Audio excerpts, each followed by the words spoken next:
He was always a burden for us, my stepdad said and asked my mom to kick me out, and she hesitated. I said, seriously? Then I left. A week later my phone exploded with calls. Living with my stepfather was hell from the start. My mom married him a few years after my dad died, and I could tell right away he was a selfish, manipulative loser. But she was convinced that no one else would love her, so she let him walk all over her. He had a daughter from a previous marriage, my so-called half-sister, and she was just as bad as he was. Spoiled, entitled, and obsessed with getting what she wanted, even if it meant making my life miserable. It was always small things at first. My stepfather dropping hints about how I was old enough to be on my own. How it was unfair that I was taking up so much space in the house. My half-sister whining that she deserved a bigger room, my room. My mother shrugging it all off as if it were harmless. But I knew where this was going. And then dinner happened. We were sitting at the table, the usual awkward silence hanging over us, when my half-sister suddenly grinned and said, "Dad, Charles made me uncomfortable earlier." I froze. She had hit on me earlier in the day. I was in the kitchen making a sandwich when she came way too close, touched my arm and made some disgusting comment about how it wouldn't be so bad if we got together. I told her to back off. She pouted and stormed off, and I thought that was the end of it. But now she turned the story around to make it look like I was the one being inappropriate. My stepfather turned to my mother and said, "Listen, he's really a burden to us. He's 18 years old and he can't even rent his own apartment. Let's kick him out." I expected my mom to shut him down immediately. I expected her to say, "No, he's my son." But instead she sat there and thought. "I don't know," she said. I stared at her, completely dumbfounded. "Seriously? You're hesitating to kick me out of the house Dad paid for?" Silence. I couldn't take it. I stood up and left the table. I heard my stepfather say something smug behind me, but I didn't care. I went straight to my room and started packing. If my own mother wasn't going to fight for me, then I wasn't staying. And that's when my half-sister walked in. She was leaning against the door, arms folded, a victorious grin on her face. "Finally," she said, "this big room is mine." I clenched my fists. "If your father were alive, you could stay."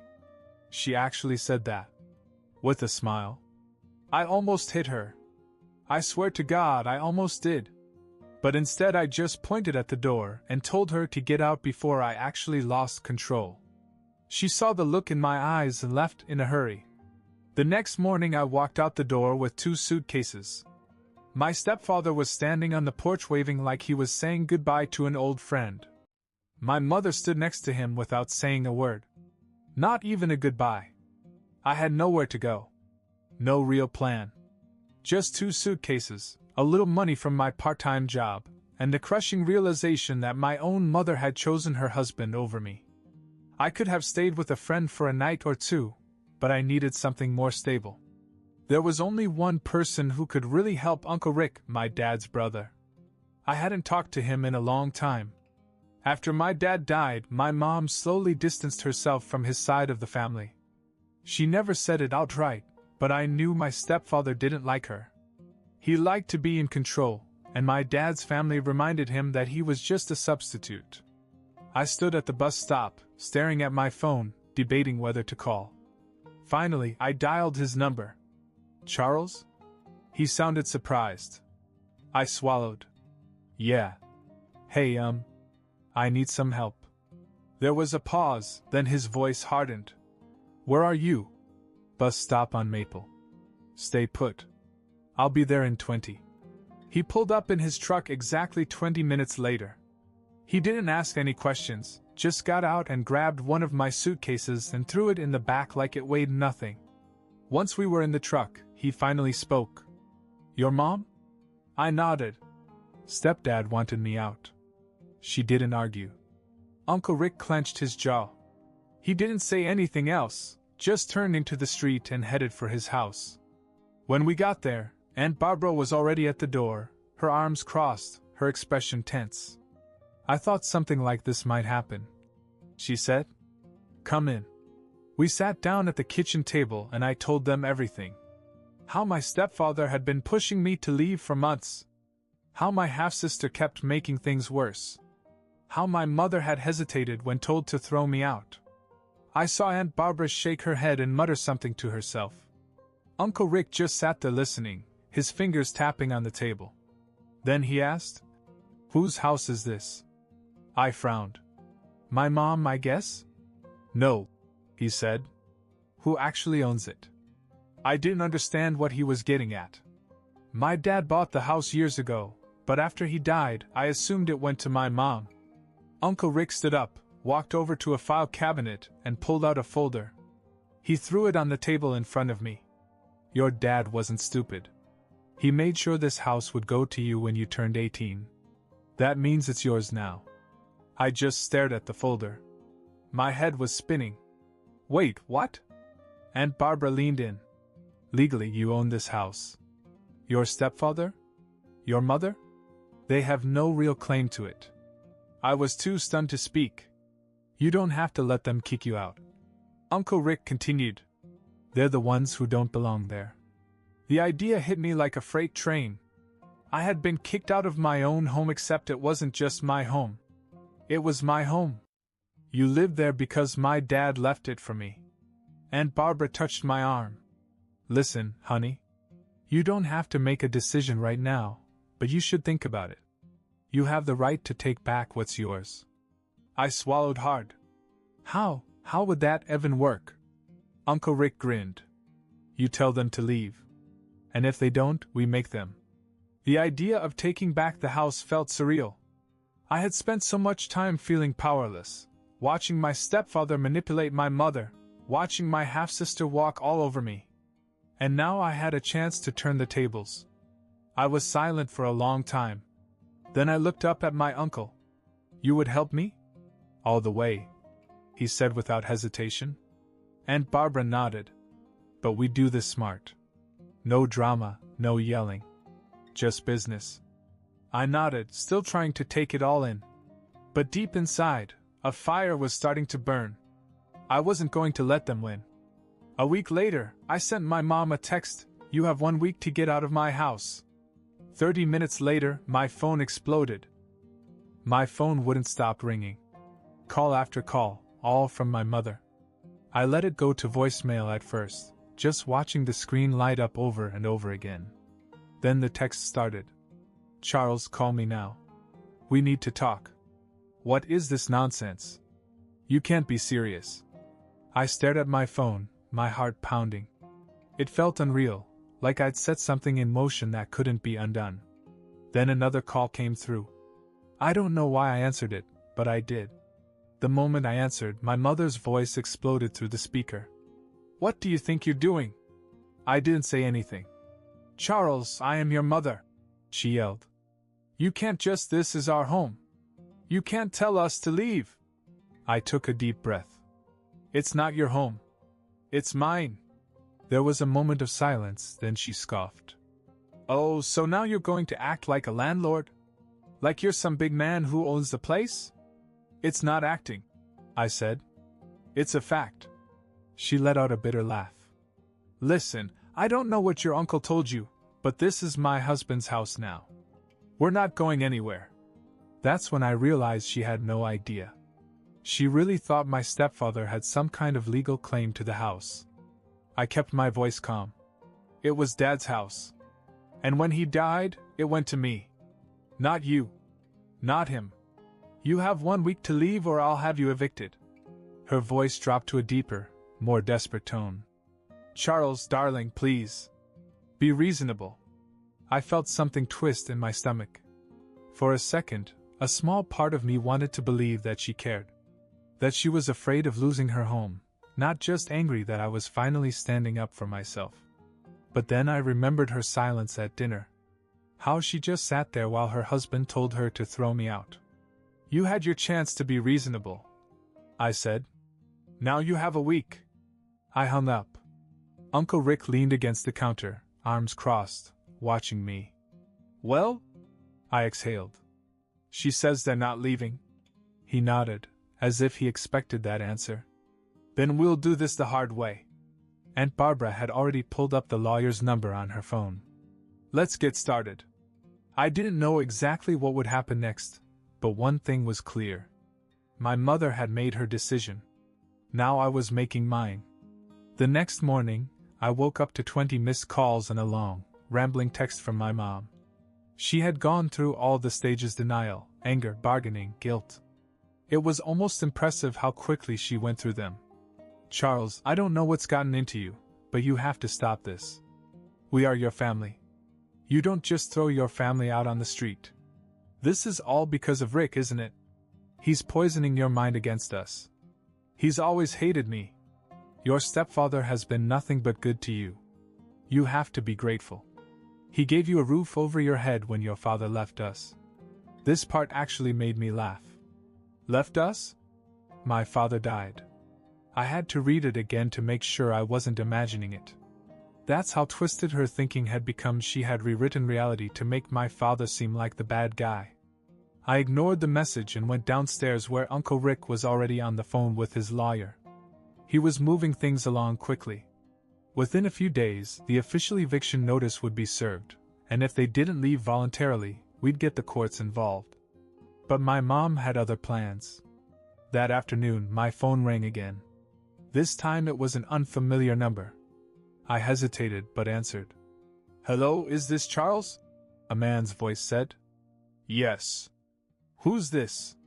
My name is Officer Daniels. I'm with the county police. I have a report here from your mother. She says you threatened her and tried to steal her house. I felt the blood drain from my face. Excuse me? She says you've been sending her aggressive messages, demanding that she and her husband leave their home. She also says you've made threats of violence. I clenched my jaw so tight it hurt. That's a lie. I'm just calling to get your side of the story, the officer said. His voice was calm, but I could tell he didn't quite believe her story. Would you mind explaining what's going on? I took a deep breath. This house is legally mine. My father left it to me when he died. My mom and her husband live there, but now that I'm 18, I want my house back. I sent her a text message telling her they had 1 week to leave. That's it. I never threatened anyone. There was a brief silence. Then he sighed. Listen, son. This sort of thing happens all the time: family squabbles, inheritance dramas. Unless she has actual proof of threats, there's nothing we can do on our end. But I'll tell you this, she's trying to play dirty. No kidding. Just be careful. If she escalates this, it could turn into a real legal mess. After I hung up, I told Uncle Rick what had happened. He didn't even look surprised. Classic move. She knows she can't win legally, so now she's trying to make you look like the bad guy. Aunt Barbara scoffed. That woman has some nerve. I was still processing what had just happened when my phone buzzed with another message, this time from my half-sister. You're really doing this? Fine. Just know you have no idea what's coming. I had no idea what that meant. But I was about to find out. And it was worse than I could have ever imagined. I didn't have to wait long to find out what my half-sister meant. The very next day, Uncle Rick got a call from his attorney. Your mother's husband just filed a lawsuit against you, he told me. I blinked. A lawsuit? For what? Wrongful eviction. I couldn't believe what I was hearing. But they don't even own the house. The lawyer sighed. Doesn't matter. He's claiming that since he's lived there for years, he has tenants' rights and can't be evicted without due process. I stared at him. Tenants' rights? He's not paying rent. He's not a tenant. Uncle Rick let out a deep chuckle. Kid, you're dealing with a crook. He knows exactly what he's doing. The lawyer continued. Don't worry. This is a desperate move. He's just trying to stall for time. We'll take care of it. I should have expected something like this. My stepfather never worked a real job for long. He always found ways to leech off people. And now he was trying to leech off of me. But that wasn't the worst of it. I got another call that afternoon. This one was from my old boss. I used to work part-time at a coffee shop before my stepfather kicked me out. The manager, Dave, was a decent guy, so I was surprised when his name came up. "Hey, Charles," he said. "Listen, man, are you okay?" I frowned. Yeah? Why?" "Well, I wasn't sure if I should call you about this, but your stepdad came in here today. With your mom." I sat up straight. "What?" "They told everyone that you stole from them. That you're trying to kick them out of their house." My grip on my phone tightened. "You're kidding." Dave sighed. "I wish I was. They made a scene, Charles. Said you were a greedy, ungrateful kid who turned on his own family. I threw them out, but not before some of the customers heard. Just wanted you to know." I clenched my jaw. I could barely think straight. First the fake police report. Now this? I hung up the phone and told Uncle Rick and Aunt Barbara. Aunt Barbara was furious. "They're trying to ruin your name before you can fight back." Uncle Rick nodded. "This is classic manipulation. They want to spin the story so you look like the villain." I ran a hand through my hair. "How do we stop them?" Uncle Rick grinned. "We don't. We let them continue to dig their own grave. And then we bury them in it." I didn't know exactly what he meant. But I was about to find out. And this time we weren't just playing defense. We were about to hit back hard. If my stepfather thought he could twist the story and turn people against me, he seriously underestimated how much dirt Uncle Rick had on him. The next morning, Uncle Rick handed me a folder. "It's time to fight back," he said. I opened it, and my jaw nearly dropped. Inside were copies of financial records, shady job histories, and even a few legal complaints against my stepfather from years ago. I looked up at my uncle. "Where the hell did you get all this?" Uncle Rick grinned. "Let's just say I've been keeping an eye on that scumbag since the day your mom married him. He's got a history of mooching off women, moving into their homes, and then trying to take control. You're not the first person he's pulled this stunt on." Aunt Barbara leaned in. "That wrongful eviction lawsuit? Total bluff. He's done it before, but he's never actually won." I sat back, trying to process everything. This wasn't just some lazy loser. My stepfather was a professional leech. He found vulnerable women, moved in, drained them financially, and then acted like the victim when they tried to get rid of him. And now he was trying it with me. Uncle Rick tapped the folder. "We're about to make him regret that." The first thing we did was fire back at his lawsuit. Our lawyer filed a countersuit, proving that not only was he not a tenant, but that he had never contributed a single dime toward the house. On top of that, we had evidence that he had used my mother's credit cards to rack up thousands of dollars in debt, money that was never paid back. But that was just the beginning. Uncle Rick had another idea. "Your stepdad likes to play dirty, right? Let's see how he likes it when we play by his rules." That's when we leaked everything. We sent anonymous tips to local Facebook groups, community pages, and even my stepfather's old employers. The truth about him, his scams, his freeloading, his fake lawsuits, spread like wildfire. People he had screwed over in the past started commenting, sharing their own horror stories. It didn't take long before his name was everywhere. Then I got a message from someone I didn't expect, his ex-wife. "I heard what's happening. Call me. I have something you'll want to hear." I didn't know what she had to say, but I had a feeling this was about to take an even crazier turn.